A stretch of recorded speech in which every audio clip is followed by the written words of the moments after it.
Oi, aqui é Neca Setúbal. E aqui é Sueli Carneiro. A gente está começando mais um episódio do Escute as Mais Velhas, um podcast da Fundação Tito Setúbal, produzido pelo Estúdio Novelo.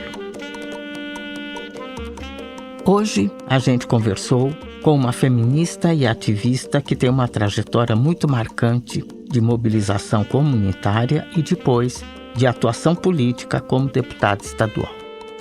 E não qualquer deputada estadual, mas a primeira mulher negra a ocupar esse cargo pelo estado do Rio de Janeiro. A nossa conversa de hoje é com a educadora e ativista Jurema Batista. Para conversar com a Jurema, eu tinha muita curiosidade de ouvi-la sobre como foi ser a primeira deputada estadual negra no estado do Rio de Janeiro. Jurema lutou pelas creches comunitárias e por trabalhar com mulheres e educação. Ela criou uma experiência exemplar de creche comunitária, a creche Winnie Mandela no Andaraí, que é um símbolo de luta, resistência e homenagem a uma das mais importantes ativistas antirracistas do mundo, que foi Winnie Mandela. Então, vamos ouvir as mais velhas com Jurema Batista.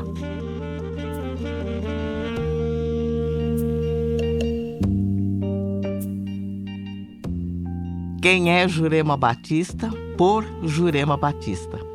Ai, é difícil, né? Porque parecendo uma coisa meio egocêntrica, mas não é assim.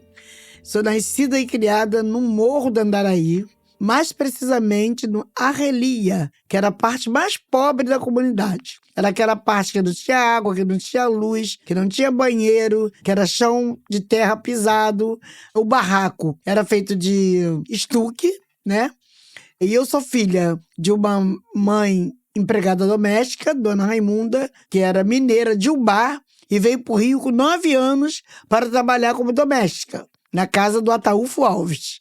Ela sempre lembrava disso. Né? E com 9 anos de idade, né, ela foi trabalhar como doméstica. Aí, mais tarde, ela me teve com meu pai, José Batista, e ele não deu muita sorte da vida, ele foi preso, meu pai foi presidiário, ficou 10 anos na cadeia aqui no Rio de Janeiro. E minha mãe me criou solo, né? Porque ela falava sempre pro meu pai assim. Meu pai tinha problema de alcoolismo. Saúde mental, né? Mas as pessoas naquela época não sabiam lidar com essa situação. E ela falava sempre pra ele assim, olha, se você for preso, eu nunca vou na prisão te visitar, que eu nunca quero passar por revista policial. E assim ela fez. Os anos que meu pai esteve preso, ela não o visitou. Quem visitava meu pai? Eu e minha tia, Adelaide. Todo domingo, eu sempre brinco que enquanto as crianças iam pra quinta ver macaco, eu ia pra cadeia visitar meu pai. Eu me lembro que quando eu entrei no movimento negro, eu era muito raivosa. Eu sabia o que a sociedade tinha me tirado, né? Tinha me tirado o pai, tinha colocado minha mãe como doméstica. E aí a minha mãe, ela tinha um cuidado comigo, assim. Ela tinha muito medo de eu me tornar doméstica também. Porque além da minha mãe trabalhar como doméstica, ela também sofreu um abuso sexual na casa dos patrões. E ela tinha medo que isso acontecesse comigo. Quando ela ia trabalhar como doméstica, ela sempre fazia um contrato com os patrões, verbal, né? O contrato verbal que era o seguinte, ela iria trabalhar na casa e iria me levar. O salário mínimo hoje foi para 1.600, ela ganhava 1.600 para me levar. Mas tinha um detalhe, eu não ia fazer nada nessas casas, eu só iria estudar. Então, enquanto ela trabalhava, ela ficava tomando conta para ver se eu não estava fazendo nada. Teve um dia que uma patroa chegou, ela foi comprar pão na padaria, e a patroa estava me ensinando a colocar a mesa. Ela chegou e falou, o que a senhora está fazendo com a Jurema? Estou ensinando ela a colocar uma mesa. Aí ela falou para a mulher assim, mas quem disse que minha Jurema que minha Jurema vai ter que aprender a colocar mesa? Não vai, não. Pegou o pão que eu estava mal, jogou longe. Deu acesso de fúria nela. E me pegou pelo braço, assim, sabe, desajeitada. Já pro quarto. Bom, nessa história toda eu aprendi a ler, principalmente nos livros que ficavam no quarto da empregada, principalmente gibis. Eu aprendi a gostar de leitura Aí o tempo foi passando, aí os patrões começaram a me validar. A Jurema é muito inteligente. Eu passava de ano todo ano. Aí eu comecei a ideia da minha ideia que eu queria ser professora. O tempo foi passando, fui passando de ano, primeiro grau, passando sempre muito bem. Quando cheguei no segundo grau, o professor falou assim, nossa, a Jurema ela é tão inteligente, ela podia fazer português, porque ela sabe muito português, tem redações maravilhosas, sabe conectar bem. Eu fui para a universidade. Quando eu entrei na fase adulta, eu estudava na Santa Úrsula com crédito educativo, né? Isso ainda muito pelo que os patrões da minha mãe falavam. Que eles falavam que as melhores escolas eram escolas católicas. Um dia eu passei na Copa e eu vi eles conversarem isso. Que a melhor escola era a escola católica. Entrou na minha cabeça. Aí quando eu fui fazer faculdade, fiz o quê? Faculdade católica. Eu fui pra Santa Úrsula, usava peruca. Quem não? Eu usava peruca, tava crente que tava abafando, que era a única preta da sala. Um dia, eu tava na sala e veio o Hermógenes, que foi até meu assessor. Quando eu fui vereador, eu fui assassinado. Ele e o meu outro assessor, Reinaldo, foram assassinados. Ele veio e falou assim pra mim, Jurema, vai ter um debate aqui no CA de História. De racismo. Eu falei, racismo aqui? Vocês estão ficando maluco? Vocês estão querendo importar coisas dos Estados Unidos pra cá? Aqui não tem racismo. Aqui, olha, chega a doer. Chega a doer o que eu vou falar. Aqui tem negro preguiçoso. Nossa! Tinha bebê. Quantos anos você tinha? 20. E aí, ele falou, você tá ficando doida? Ele, vou fazer o seguinte, vou te dar um tempo, hein? Vai começar 3 horas o debate. Se der 10:03, você não estiver lá na sala, eu venho aqui te pegar. Falei, haha, é ruim, hein? Tu não vem pegar nada, eu não vou. Eu não sou obrigado a lugar nenhum. Ele falou, eu sei como é que eu faço pra te levar daqui. Falei, como assim? Vou arrancar sua peruca. Olha, foi um abuso, né? Hoje eu até entendo que seria um abuso, Sim. mas foi um abuso necessário. Porque qualquer coisa menos ver meu cabelo ruim. Porque dizer o nosso cabelo era ruim, né? Nem era ruim, era ruim. Ninguém ia ver meu cabelo, tá doido? Aí quando deu 10:13, ele chegou na porta, peguei minha mochila rapidinho e fui acompanhando ele, reclamando pelo corredor. Maluquice fazer isso comigo. Cheguei lá, tava Lélia Gonzalez e Carlos Alberto Medeiros. O debate era sobre ele, sobre racismo no Brasil. E eu fiquei sentado olhando pra Lélia com cabelo vermelho. Falei, o que essa mulher com esse cabelo vermelho vai falar pra mim? Ai, olha, gente, meu primeiro encontro com a Lélia foi impactante. O que ela mais falava ia entrando. Só que eu fiquei muito raivosa. E o que aconteceu? Depois disso, eu passei a seguir Lélia. Naquela época a gente não tinha seguidores, né? Não tinha internet, não tinha... Tinha orelhão. O que aconteceu? Eu passei a seguir Lélia.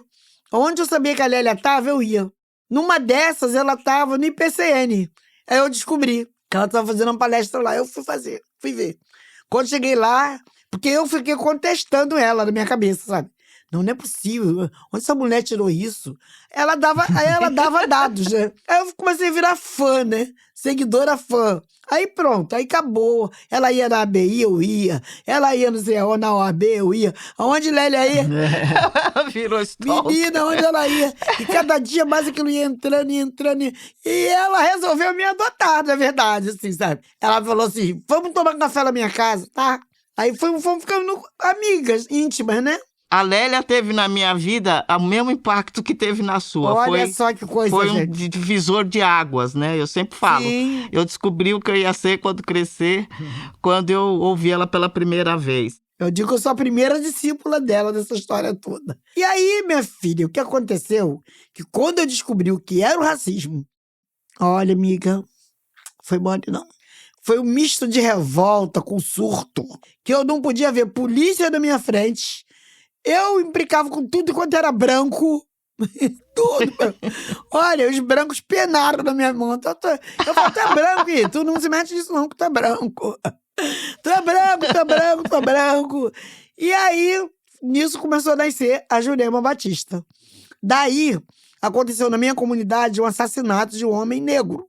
A polícia matou esse rapaz. Foi na época do caso Marli. Se lembra, né? Sim. Aquela mulher que fez revista em todos os PMs pra descobrir quem matou o irmão dela. E ela conseguiu, né? Aí ela acabou também virando espelho pra mim na luta dos direitos humanos. E aí mataram esse rapaz na minha comunidade. Eu dava aula no Mobral. Quando assassinaram esse rapaz, a gente teve que suspender as aulas. Chegou um aluno e falou, melhor esperar que esse negócio de aula, a gente vai chegar a lugar nenhum. Ninguém respeita a gente não tem luz, a gente não tem água, a gente não tem creche. E a polícia vem aqui na hora que quer, mata as pessoas. Aí eu estava começando das associações de moradores do Rio de Janeiro. Aí eu fui no presidente da Maraí, Associação de Moradores e Amigos do Andaraí. Aí o presidente falou para mim, olha, eu entendo o que vocês estão querendo, a gente até pode ajudar vocês, mas a gente não pode comprar a briga de vocês. Porque aqui na nossa casa, a polícia não entra sem mandato de segurança, sem mandato de prisão. Ninguém arruma a nossa casa. Outra coisa, a gente tem água, a gente tem luz. Nós somos brancos, ainda falou isso. Nós somos brancos. Aqui não é assim. A gente não é de imediatamente confundido como suspeito. Eu falei, o que a gente faz então? Ele falou, vamos fundar uma associação de moradores lá na comunidade. Aí foram fundar a associação de moradores, fazer assembleia.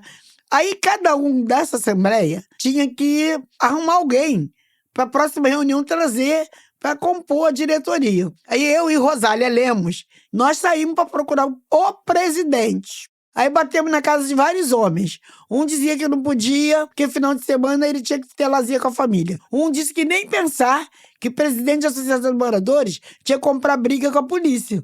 Voltamos para a Assembleia no domingo seguinte. Falou, nós não conseguimos presidente, não. Aí ele levantou uma senhora nordestina retada. Falou, mas quem mandou vocês procurar presidente? Presidente são vocês, tá aqui. Falei, quem? Aí ela falou, você, Jurema, você que vai ser nossa presidente. Falei, eu? Não posso, faço faculdade. Não, é você por isso mesmo. Você que vai ser presidente, que você sabe falar, você não sei o quê. Bem, por unanimidade, eu fui eleita presidente da Associação de Moradores de Morro do Andaraí. Uau! Aí começa a virada, né? Aí conta pra gente, você contou todo esse processo incrível, então você é uma menina na faculdade, como que foi ser a primeira presidente dessa associação de moradores e mulher e jovem, para enfrentar todo aquele machismo, toda a situação bastante complexa que eu imagino, como é que foi isso? Olha, não foi fácil. Inclusive, acabou um casamento por causa disso. O que aconteceu? Aquilo que eu falei, eu não tenho de cabeça, né? A briga na associação começou em defesa da memória dele, porque ele foi tido como um assassino. Saiu nos jornais, na capa do jornal, assim, trabalhador é assassinado quando descia para o trabalho. Estava ele morto e a marmita dele ao lado. A associação nasceu com esse objetivo. E aí a gente conseguiu levar o policial pro banco dos réus. E ele foi condenado. Aí, às vezes, eu chegava da faculdade, tava almoçando, via alguém, Jurema, não sei o que lá, Jurema, cada um. Aí, um dia me chegou uma família dizendo que o moço tinha sido preso, porque estava sem documento. O seu Antônio Pezão. Seu Antônio Pezão, ele era imenso, tinha um pé grande, sabe assim? E aí eu falei, seu Antônio? E todo mundo na comunidade conhecia ele. Eu larguei o prato em cima da mesa, saí correndo. Eu tava descalça, gritando com a polícia. Você tá fazendo isso? Isso é um absurdo! Isso é racismo! Aí ele falou, você sabe de uma coisa, moça? Você tá falando demais. Ele vai ficar solto, mas você vai ser presa. Nossa. Aí me levaram. Te levaram presa? Me levaram, fizeram a detenção. Mas eles fizeram uma volta, quem conhece o Rio, eles andaram comigo pela Tijuca, subiram o Alto da Boa Vista, deram uma volta. Foi azar deles, porque o que aconteceu? O pessoal do morro desceu. Foram todo mundo pra porta da delegacia e gritavam, liberte a Jurema. Liberte a Jurema. Que demais. Doideira, cara. E eu cheguei, quando eu vi aquilo, falei, meu Deus. Aí, quando eu entrei, aí eu falei pro delegado assim, pode pesquisar à vontade. Porque eu não tenho folha corrida, eu tenho currículo. Assim, tava muito brava, muito brava. Aí o cara viu lá, a neguinha falou isso mesmo. A neguinha realmente é limpa. Aí falou pro ex-marido, leva essa mulher daqui, leva. Aí, quando a gente entrou no carro, era um Fusca vermelho. Aí, nisso, passou um policial do lado e falou assim pro meu ex-marido, você toma jeito dessa tua mulher aí, hein? Porque marido de mulher abusada apanha na cara e na bunda. Uau! O nego tremeu nas bases, chegou em casa e falou, tu vai sair dessa associação hoje. Falei, o quê? Mas não vou sair é nada. Tu que vai sair da minha vida. Você é um frouxo. Não sei o quê. Olha que nível que eu tava, gente. Eu não conseguia nem mais conversar. Qualquer coisa me deixava assim, sabe? Eu fiquei a flor da pele. Conclusão, eu virei uma liderança que nasceu, digamos, do nada, uma da história, né?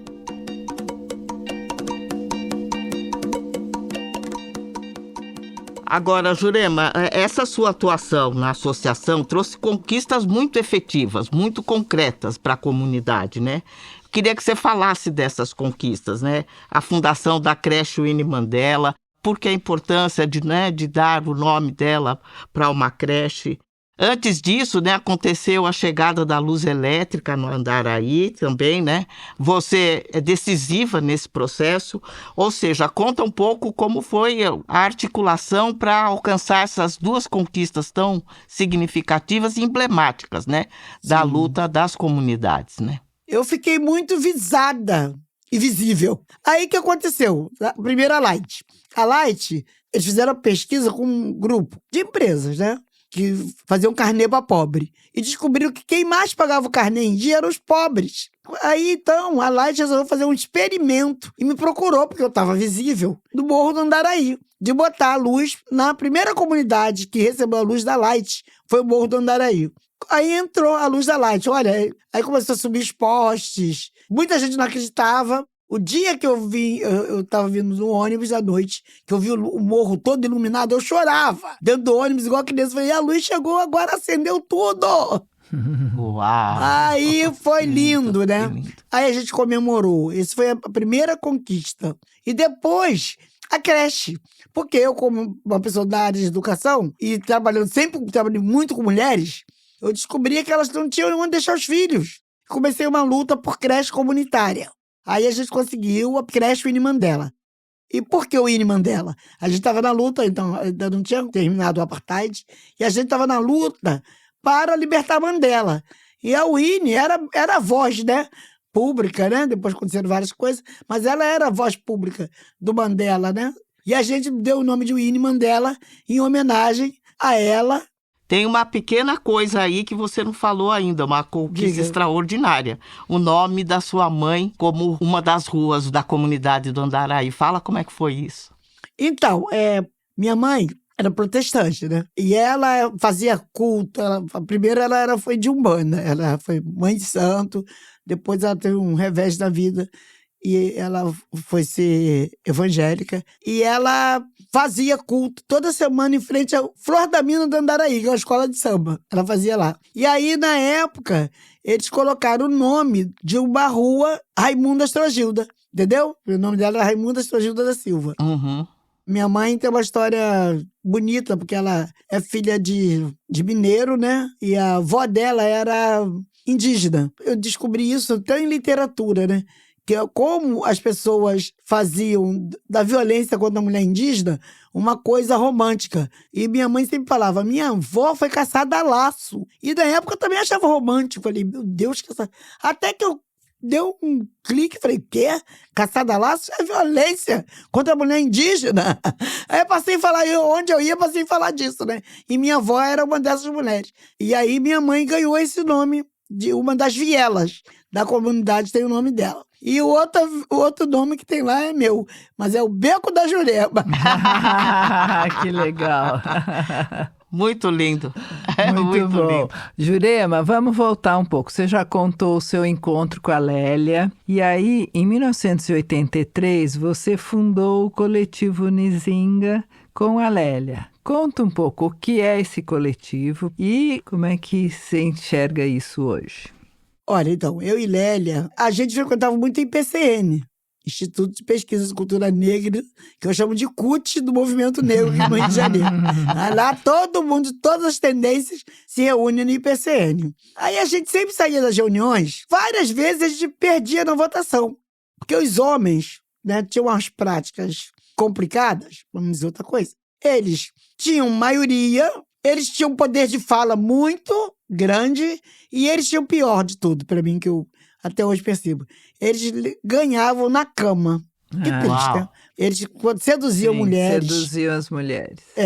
E aí eles ganhavam das votações. E aí, o que acontecia com isso? Elas viravam amantes deles, porque eles eram pretos, mas eles eram a maioria casados com mulheres brancas. Aí Lélia falou, gente, não tem jeito não, a gente vai ter que criar um movimento de mulheres negras para peitar esses caras. Lélia um dia me chamou e, olha, a gente decidiu, a gente vai dar a entrada, vamos legalizar o Nizinga, o Coletivo de Mulheres Negras, e você é uma das fundadoras. Você assina aqui...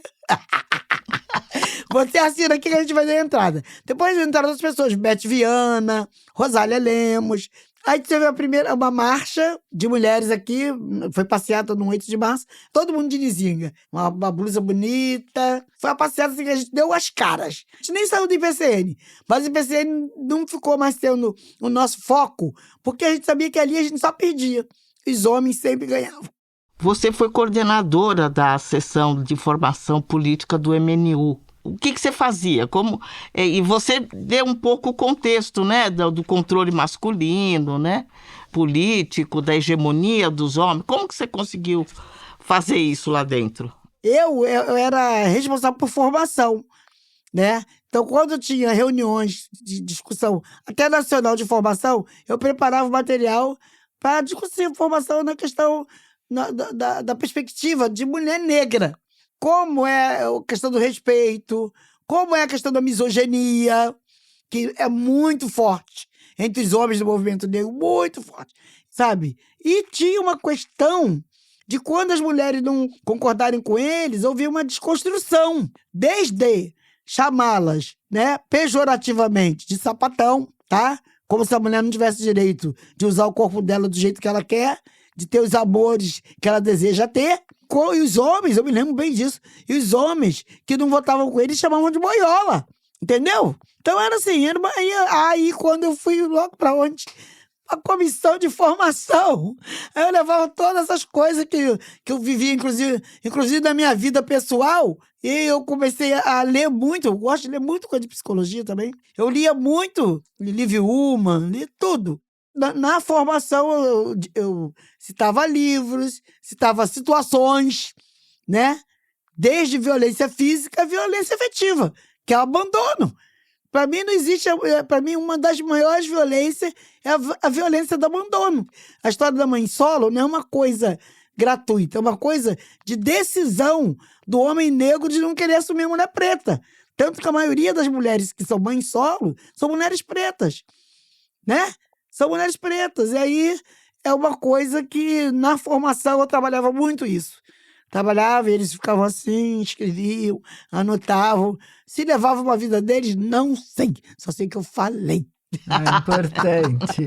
Agora, uma coisa curiosa, eu quero saber como é que você tem conciliado a tua experiência de mulher evangélica com a perspectiva feminista. Como você lida com isso? Acho que é uma coisa muito importante, né? Sim. Muitas mulheres nossas hoje praticam, né?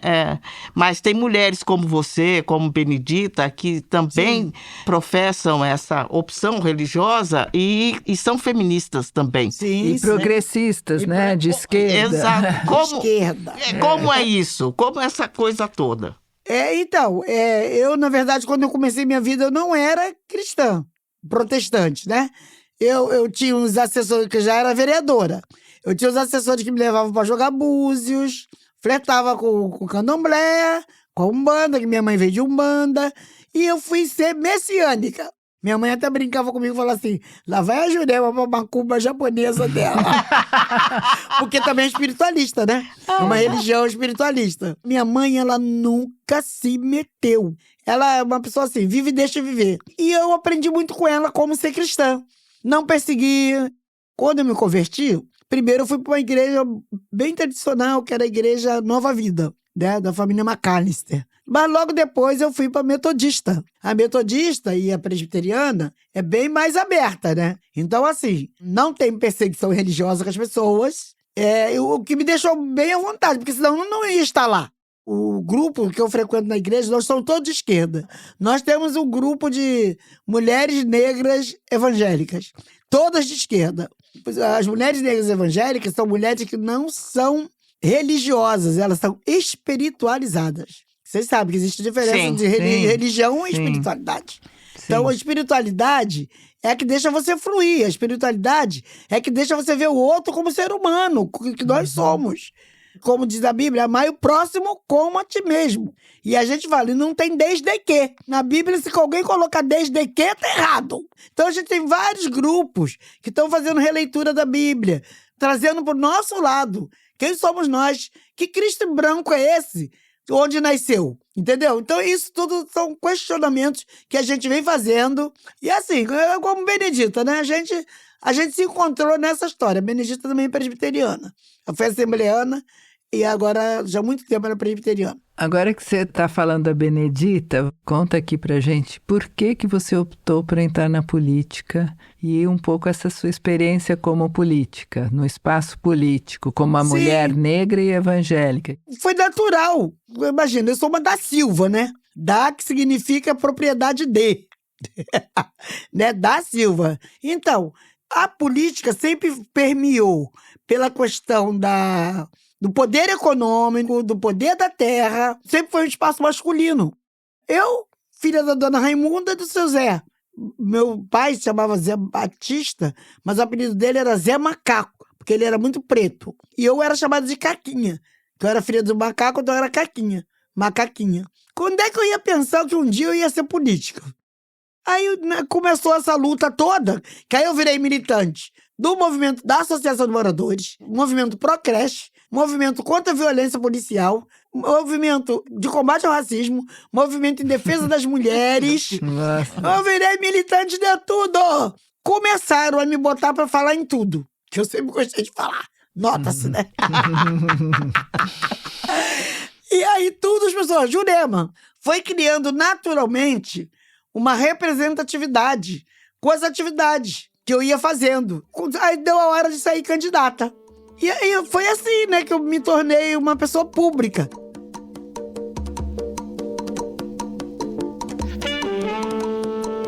Você foi presidente da Comissão de Direitos Humanos, né, nos anos de 1990. E você investigou uma das situações mais difíceis, né, que se viveu lá, a chacina da Candelária e do Vigário Geral. Conta como foi. E fala um pouco como evoluiu o caso do Hermógenes, né, e do Reinaldo. Eu conheci o Hermógenes e me dói ainda, né, o que aconteceu com ele. Fala deles. Sim, então, eu era presidente da Comissão de Direitos Humanos da Câmara Municipal, quando aconteceu a chacina da Candelária. E aí, como presidente, eu comecei a acompanhar a situação, né? E o Hermógenes era meu assessor de plenário e o Reinaldo era advogado. E eles começaram a me acompanhar nessa situação. Do nada, a gente foi para um encontro até a campanha do Jorge Bittar. Passamos o dia da Cândido Mendes, organizando a campanha, falando sobre direitos humanos. Aí, acabou de tarde e foram me levar para casa. Paramos no lugar para almoçar. Eles falaram, Julião, vamos na festa. Falei, não, tô cansado o dia inteiro discutindo, pensando política, pensando pro Estado, né? Não aguento não, vou embora, me leva para casa. Foi minha sorte. Se eu tivesse com eles, também tinha morrido. E aí, eu fui para casa. De manhã, o irmão do Reinaldo me ligou avisando que ele tinha morrido.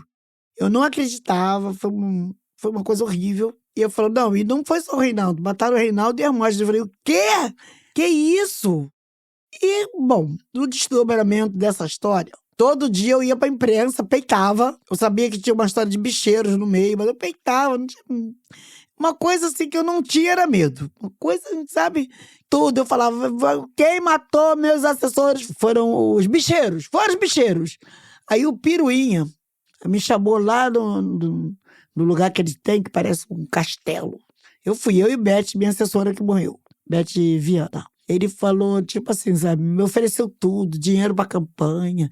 Ele só queria que eu parasse de falar o nome dele no jornal, que ele tava sendo queimado.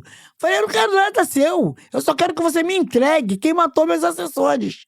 Só isso mesmo, resolve o caso? Falei, se vocês me entregarem realmente quem matou meus assessores, eles vão pra cadeia e eu não tenho mais nada pra fazer, porque eu não tenho mais como devolver a vida deles.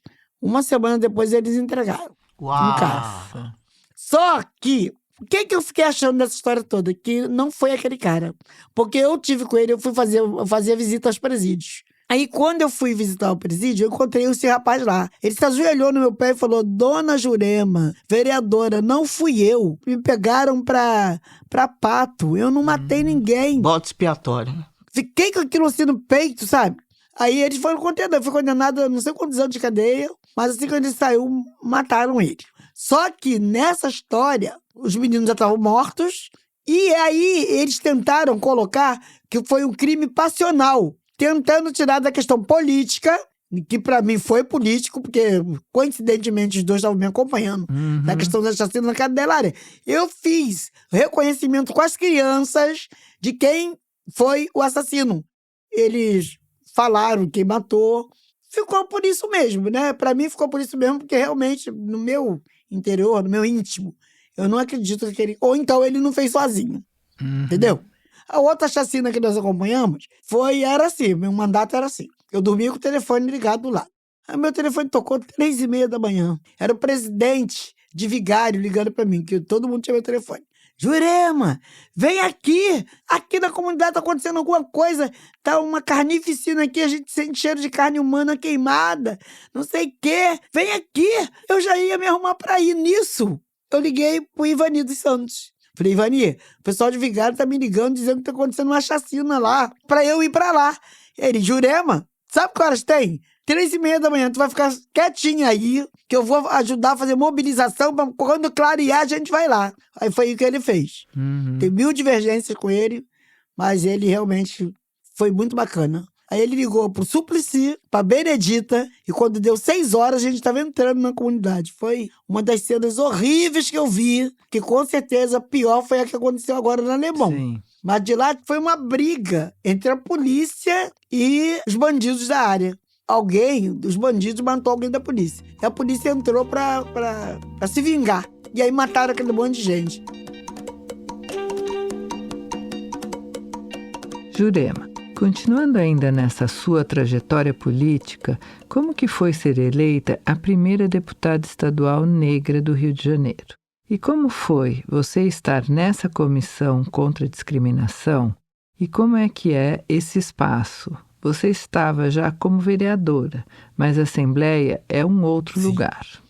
Inclusive, eu tinha uma amiga que ela achava que era muito ruim ir para a Alerj, porque ela falava que lá, se ir da Câmara já era difícil, porque tinha essa coisa das famílias, né? No Estado era pior ainda, porque o Estado tinha a coisa do interior, né? Sim. Aquelas pessoas, donos de gado, donos de fazenda, e era com isso que eu lidava lá todo dia. Eu fiquei nessa comissão, né? Intolerâncias correlatas. Fui, inclusive, a pessoa responsável para dar parecer sobre cotas, porque as empresas aqui do Rio entraram com um processo contra cotas. E lá pela Alerj, eu teria que dar parecer. E eu dei parecer favorável à continuação das cotas da UERJ, na época. E a gente conseguiu levar para o plenário, lotamos as galerias. Aí quando lota a galeria, né? Aí deputado tem medo de votar. É. Aí a gente passou.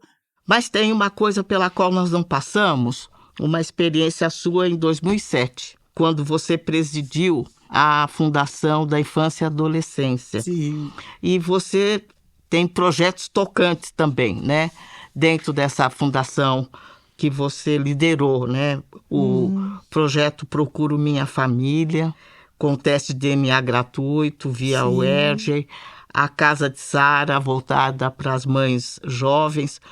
Como esses projetos se conectam com sua atuação hoje e com os debates sobre as pautas do cuidado, né? Que entrou na ordem do dia esse tema, e da reprodução, né, social, que ganharam grande peso no debate feminista atual. Então, quando eu perdi a eleição, o PT me indicou para presidir a FIA, Fundação para a Infância e Adolescência. E lá a gente tinha muito problema com essa questão de filhos que não reconheciam os pais, mães que não conheciam os maridos, e a gente começou a trabalhar. Eu fiz um projeto de DNA gratuito. foi aprovado e muitas pessoas conseguiram fazer. Umas conseguiram achar os pais, outras não conseguiram. Está em vigor até hoje. E o outro, Casa de Sara, que trabalhava também exatamente a questão das mães solo. Dava o apoio estrutural para as mulheres. Hoje já tem muito mais coisa, né? Mas naquela época quase não tinha, não. Então essa casa era uma casa meio que abrigo. E também trabalhava a questão da violência contra a mulher, né? Também era um abrigo para mulheres que sofriam violência, né? Até esqueci de falar, quando eu era criancinha, minha mãe me deixou com uma moça. Então, eu acho que tudo tem um porquê, né? De você se envolver com algumas coisas. Minha mãe me deixou com uma moça em casa, tomando conta de mim. E essa moça, o marido dela era muito... O nome dele era Brucutu, pra ter uma ideia, né? Deus. Ele é abusivo, malvado. Minha mãe deixou eu com ela em casa. E quando ele saiu da prisão, ele foi lá na minha casa atrás dela. O que ele fez? Pegou uma peixeira, matou a mulher. Nossa, na sua frente. Eu era criança, mas tu sabe que é assim que eu me lembro. Ele usou a minha camisola pra tampar a boca da mulher. Feminicídio. Ele usou a minha camisola. Até hoje, eu consigo lembrar. Eu era bem pequeno. Consigo lembrar a cor da minha camisola, que era rosa. Consigo lembrar ele esfaqueando a mulher. Então, acho que toda essa minha luta foi tudo que eu vi. Você já falou bastante da sua mãe, da Lélia. Como que figuras de mulheres, né, influenciaram você? Então, como você vê a sua influência para as meninas jovens? E o que você diria hoje para as mulheres mais novas? Para mim, hoje, né, tem muitos anos de militância, eu comecei muito novinha, eu encontro muitas meninas, quando eu vou nos eventos hoje. Jurema foi também no meu Instagram, também bomba, eles falando sobre isso, né? Uma coisa muito forte vai vir candidata quando? E a outra aprendi com você, foi contigo que eu aprendi. A mesma coisa aconteceu com Lélia. Você foi, tem umas jovens que eu fui no Pedro II fazer palestra. Sempre era no 20 de novembro, né? A gente fazia antes de ser oficial. Eu hoje encontro muitas ex-alunas que se miraram na minha história, nas minhas falas, para se tornarem militantes do movimento negro. Né? Ou seja, a gente reproduziu, né? Mas o que você diz para elas, né? Primeira coisa, para sempre entender que nossos passos vêm de longe. Elas não inventaram a roda, porque às vezes eu encontro maisinhas que parece que elas inventaram a roda. Muitas. Parece que inventaram a roda. Sabe? Eu comecei com 20 e poucos anos, né? Já falando desse jeito que eu falo. Às vezes até mais incisivamente. Fiquei educada. Ai, que delícia. Mas olha só. Maravilhosa. Primeira coisa é isso, né? Não, sempre entender que tem uma história antes dela, tem uma história antes de nós, né, Sony? Tem uma história que começou lá atrás com Abdias, com um monte de gente. Tem uma história que começa com zumbi, né? Aliás. Uma história que começa com zumbi Dandara. Dandara, Aqualtune. Né? Aliás, nome da minha filha com muito orgulho, Dandara. Sabe? Porque é muito ruim quando querem fazer um corte, como se a luta começou de 90 para cá. Tivemos teatro experimental do negro, a Frente Negra Brasileira. E depois tem uma história que ela fica muito forte comigo, com você, com Lélia, com Benedita. Então, assim, não vem me dizer... Aí eu fico irritada.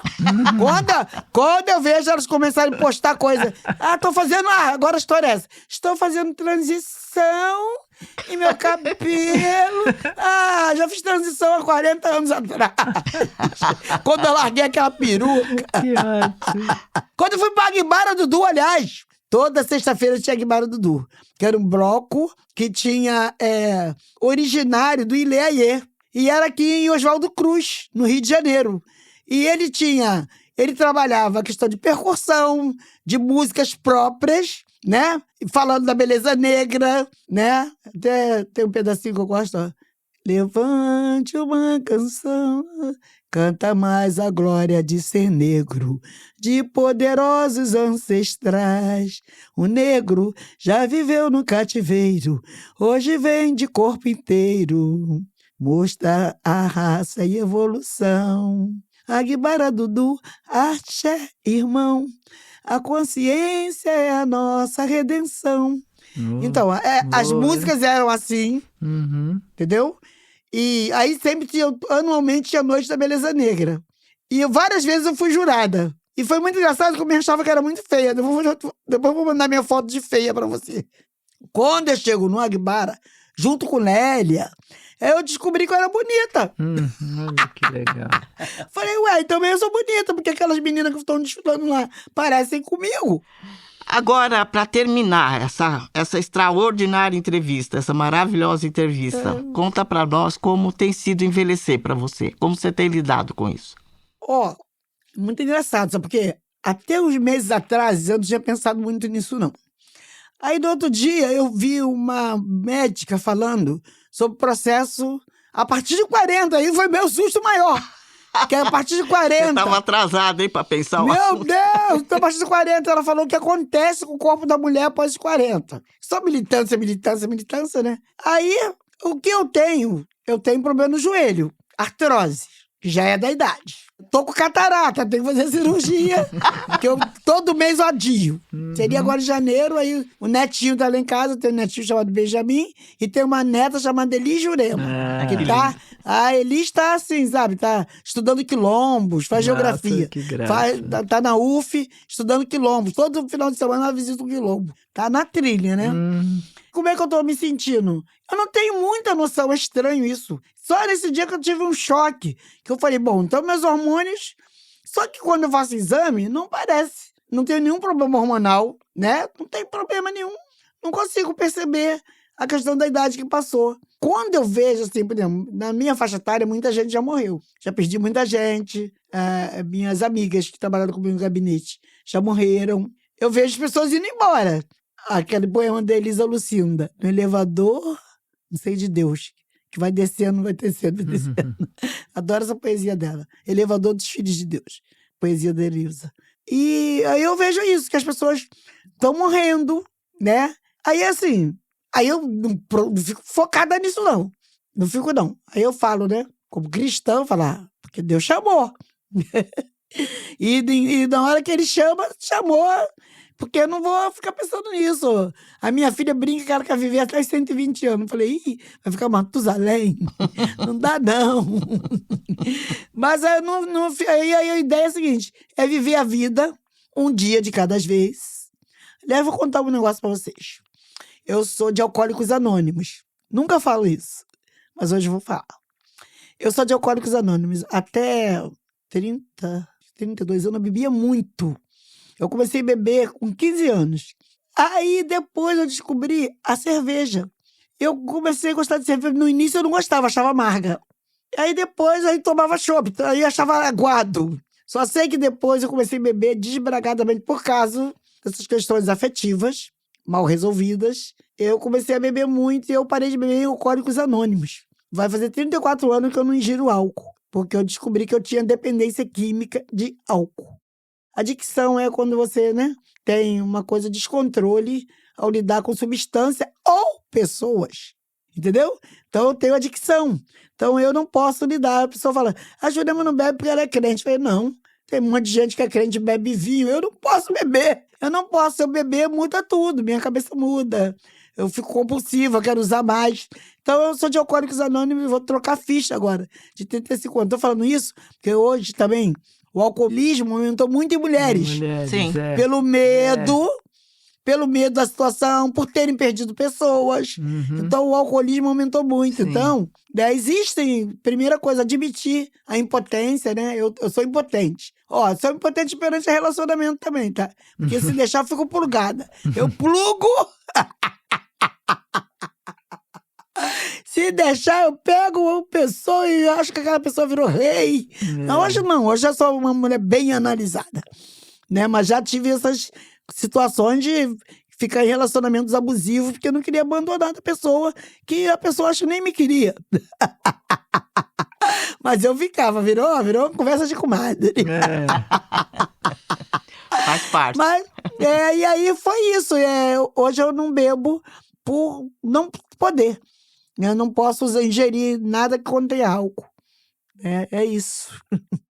Eu nem sei como agradecer. Muito obrigada. Uma entrevista desse tamanho, né? Desse conteúdo, dessa experiência, a generosidade de compartilhar uma vida tão incrível, tão exitosa, tão vencedora, tão corajosa, tão inspiradora para outras mulheres. Eu espero que todo mundo que escute receba como um presente mesmo, né? Muito obrigada. Fiquei muito feliz. Muito obrigada por ter te conhecido, ouvido sua história linda. Muito obrigada. Obrigada, gente. Obrigada a vocês, tá? Maravilhoso.